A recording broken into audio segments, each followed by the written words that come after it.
Hi guys, welcome. So today we're going to be talking about my winter decks, my winter picks for the winter season.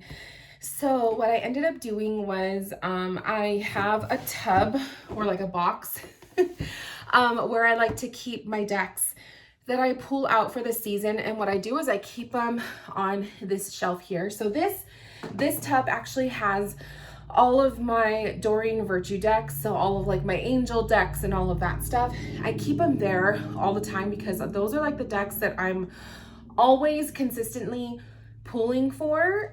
So I just felt it would be easier to keep them there. And then right next to that space, I also keep the box that has the current decks for that season or that time of year.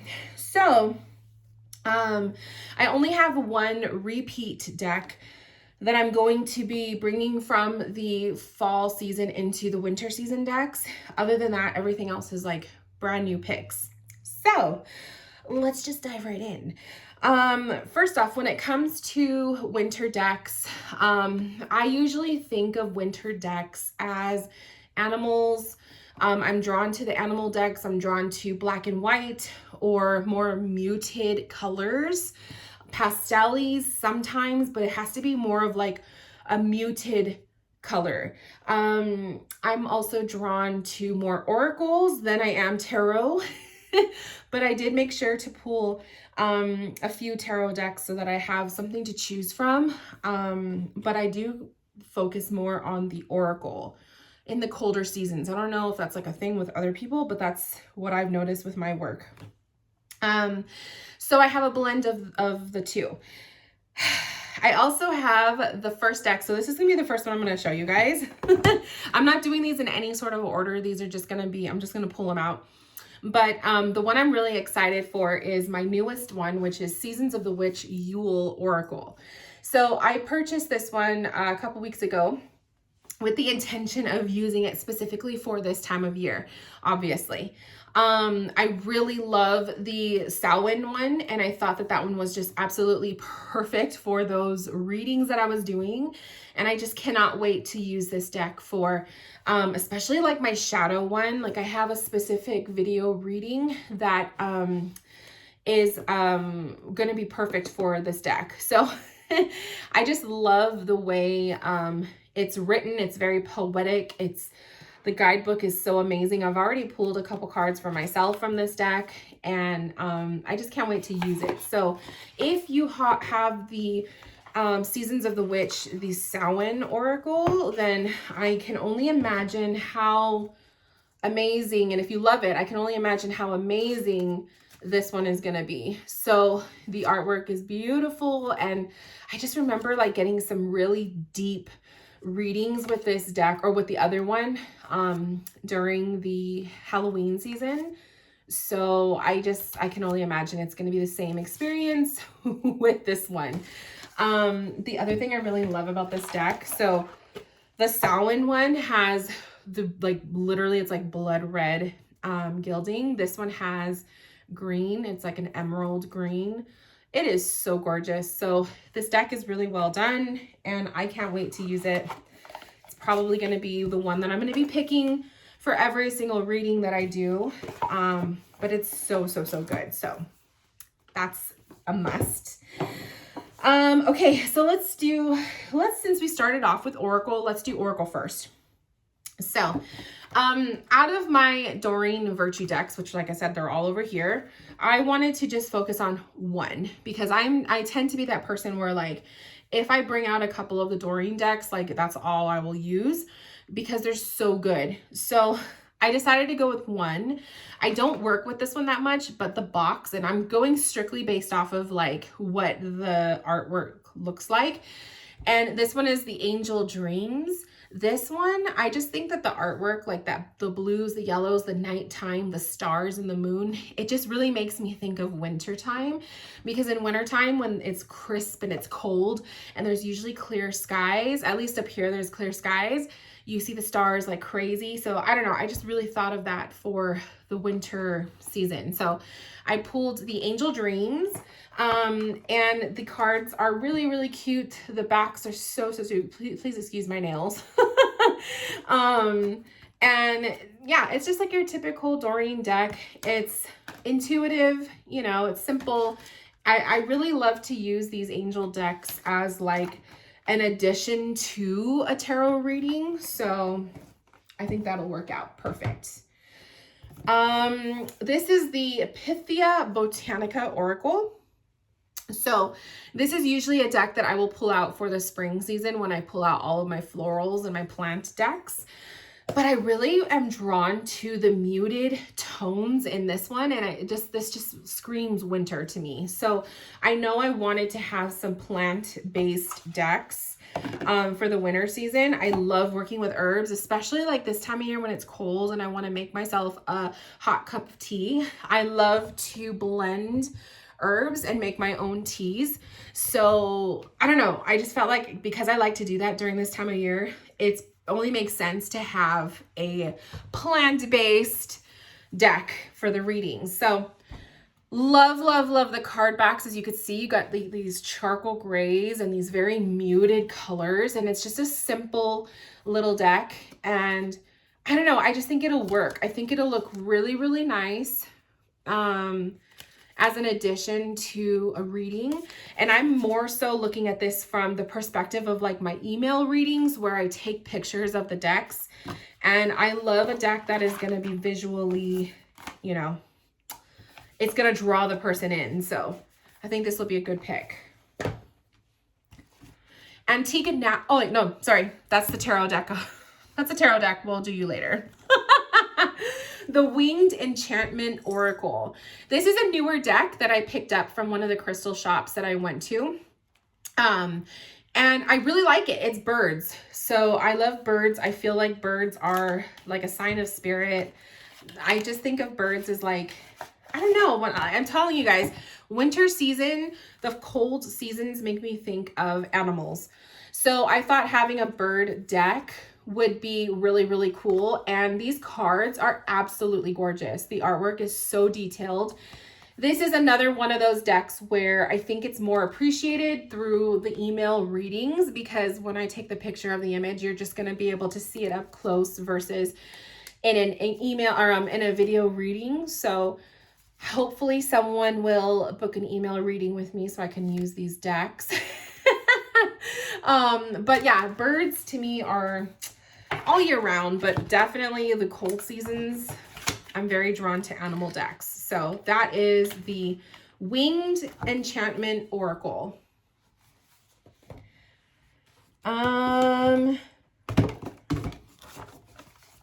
Connected and Free Oracle. So this one is one that I always would pull out for the winter season. I love the black backs and the imagery. The artwork is simple. Again, it's not necessarily a winter deck, but it just gives me that vibe, the simplicity. It goes really, really nicely with just a basic tarot deck. It's just a good, kind of like a good, like when you're thinking of like when you're wearing like a simple outfit and then you like to dress yourself up with the accessories.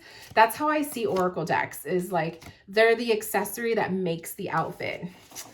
So that is the Connected and Free Oracle. And this is, yes, this is the first edition in case anyone was wondering. Queen of the Moon Oracle. So another thing that I'm trying to do is work more with decks that I don't pull all the time. This was one of them that was in my pile for giveaway, and I decided to work with it this winter season because I almost got rid of it. So again, you have the gorgeous Cycles of the Moon.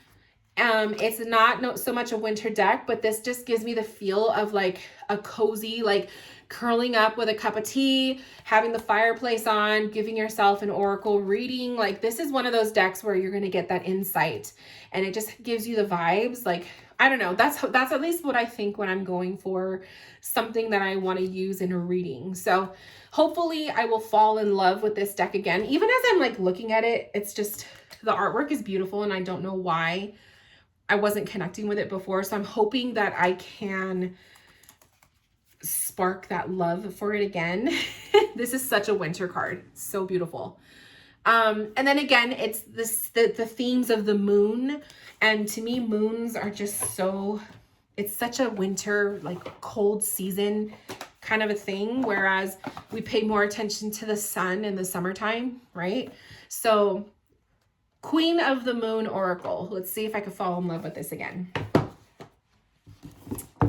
The Sacred Forest Oracle. I picked this one up a few months ago, and it's it's one of those beautiful themed, like aesthetically pleasing oracle decks, and it gives you like, this one specifically gives you a feel of like walking through a fantasy land, this, you know, a kingdom of fantasy creatures and make-believe. It's very whimsical. It's just soft. It's very colorful. I pretty much wanted this deck out for the season because the colors will pop against, again, a more basic tarot deck. So I'm just thinking in terms of the email readings, like the images, this deck is going to look gorgeous. So I like this one too. I pulled cards for myself with this deck, and I use the guidebook for these. You got to kind of use it, especially for the Queen of the Moon. I feel like the guidebook works. So I'm one of those readers, like I could read without the guidebook, but I do like to use the guidebook for certain decks, and those are some of them. My last oracle deck is Spirit of the Wheel.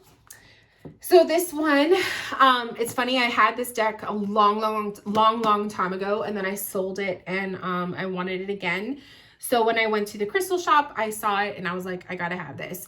So this is one of those decks where I fell in love with it all over again. It is an animal themed deck. It is of the Native American essence. So if you're not into that kind of thing, I know some people aren't comfortable with using decks like that. That's totally cool. But I love it. So these are the card backs. The messages are just so simple, but they are so powerful.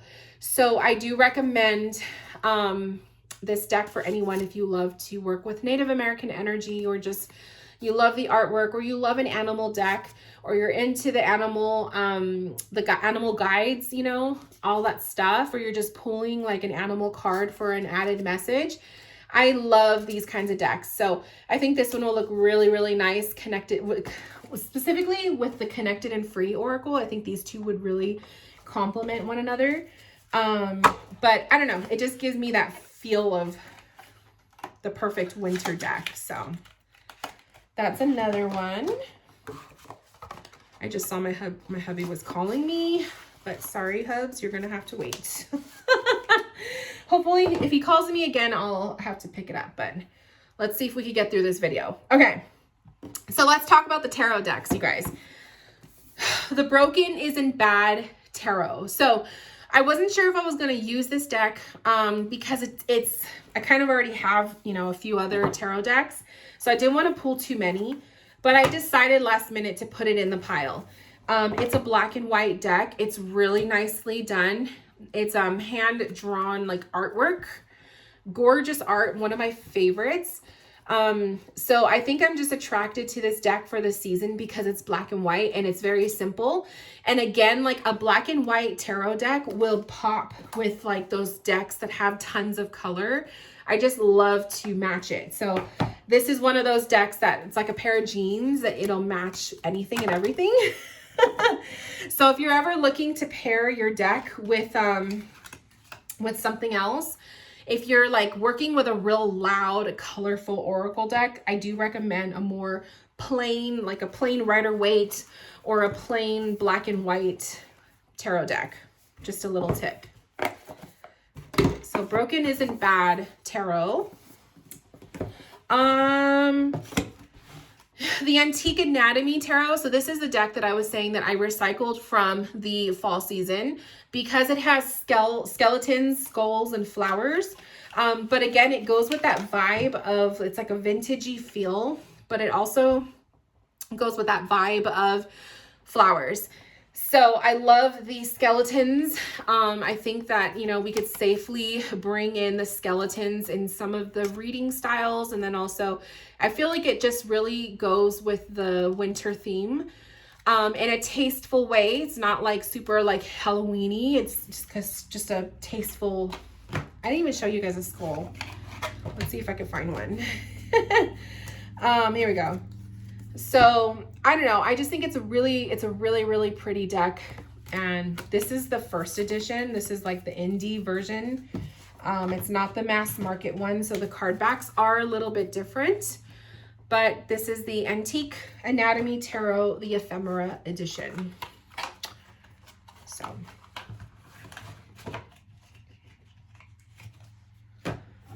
now, when I think of winter, this is definitely a deck I always pull for this, and that is the Wild Unknown Tarot. This is the second edition, I believe. I think this is the second edition. I don't think I have the third. I like the second edition better than the first because the second edition, the cardstock is a little bit thinner and it shuffles way more easily. The first edition, the cardstock's real thick and it's harder to shuffle. So I love to shuffle my cards, and second edition was better. So those are the card backs. You have the beautiful black and white card backs, and I love the simplicity of the deck. You have the line work is beautiful. It's mostly black and white with pops of color. And it's animals and nature. So there's no human beings in the deck, which I love for a good winter one. And it's so pretty. It's so simple. And I don't know, I just really appreciate this deck for the colder seasons. I just think it goes. And I think it'll match really nicely with, like, obviously the Connected and Free. I think it'll look really nice with an animal deck and definitely with some of the flower ones. So it'll go with a lot of the decks that I chose. But I love the Wild Unknown. It's definitely a classic deck that should be in most people's collections. And lastly, you guys, I left the best for last. No, I'm just kidding. I could not get through the video without a Rider-Waite. So I only picked two Rider-Waites. Although, you know, it's my favorite. But I went with the vintage. This is the Bert Bakker, I believe. It's by Bert Bakker, but it's the color edition. So I went with this one because the artwork, the colors are so muted in this deck, and it's also in a different language. So, but you could just kind of see the colors are not like loud. They're not, you know, annoying. They're very muted and very just really nicely done. So I could really appreciate this deck for winter season because it just gives me that feel. It's like I want to use a Rider-Waite, but I don't want to have like those in your face blues and greens and yellows and reds. So whoops, this is all over the place. So this one was like a really good, wow, it's like literally all over the place. See what I mean? The reds, like usually the Emperor, it's like red, but this one is not. So it's a very beautiful deck with the colors. So I thought that would be perfect. Like I said, I love a real muted deck if I'm going to go with a Rider-Waite for the winter time. I was tempted to pull out the other Bert Bakker, which was the black and white one, but I decided not to because I already pulled the Broken Isn't Bad for a black and white deck. So I went with the next best thing. And the last but not least is the Pamela Coleman Smith's Rider-Waite, our RWS Tarot deck. This was a new release from US Games. I think it was about a year ago or so. Maybe not even a year ago. I don't know. But the thing with this one is it's super gray. So the card backs are really pretty. I really like these card backs. They're really nice. But as you could see, the images are very gray. So they're very muted, very pale gray, very kind of boring. But you see what I mean? How they're very pale or muted. So I thought this would be perfect for winter, right? It's like it's going through a snowstorm or a foggy morning. I don't know. So I think this deck will actually work, and I'm excited to feel drawn to this one for this season because I have not worked with this deck. So I'm looking forward to pulling out this one for Rider-Waite tarot readings and seeing how it feels. So I think this one will look nicely with, since it's so muted and pale, I think it'll look really nice with like the real bright colors of the Sacred Forest. I think it'll go. So kind of excited, you guys, but I left my pile super small. I could have probably picked a whole bunch more, but I wanted to keep it simple. But those are my decks for the winter season of 2021. Let me know, what are you guys working with? Do you have any of these? Do you like any of these? What are you guys working with? And yeah, I will see you guys in my next video very soon. Bye, guys.